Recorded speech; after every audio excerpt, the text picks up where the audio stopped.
Hi, my name is Canton. I'm a manufacturing industrial engineering student here at OSU. I am taking design for manufacturability class, and in it we are designing out pain points from a consumer product. My consumer product is the Ontario Knife Company's RAT Model II. It's a folding knife that I found on Amazon with good reviews. I was able to find some issues with it though, one of which being the scales on the sides being kind of smooth and not very substantial. The ridge or spine of the blade has two pretty sharp edges on both sides, and I've nicked myself with it a couple of times. The thumb stud is pretty rounded on the top, and sometimes it doesn't catch my thumb. So, this video will show you how I DIY'd that. Thanks for watching. I needed a mold for the grips. I got some easy mold silicone putty from a craft store and used a 3D printed part to create the impression.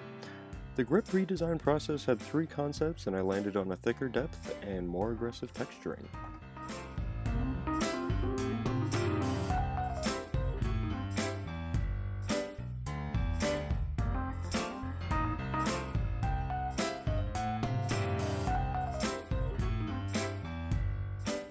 The mold cured in about 25 minutes. The parts came out well and left a very good impression.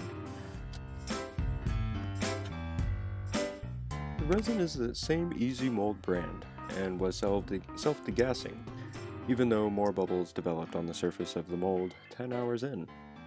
The complete cure time is 72 hours, and in this it's only been about 24. It's still flexible and sticky.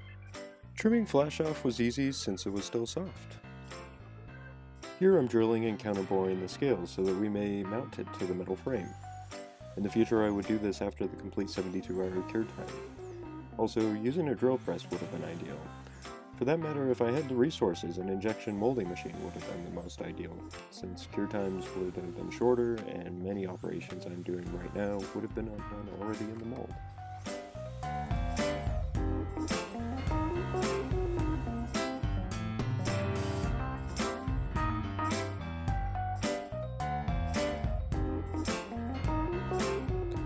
This is a jig I made to hold the work at an angle while chamfering the spine of the blade. Originally I had intended to use the mill, but then remembered more basic operations like filing and grinding.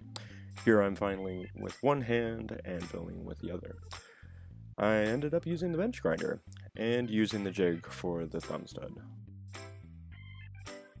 My design intent was to increase engagement, and a Dremel and cutoff wheel made quick work of it. And here we are, a thumb stud which borders on painful to use, a blade spine with a faceted finish, and grips for days. Thank you for watching.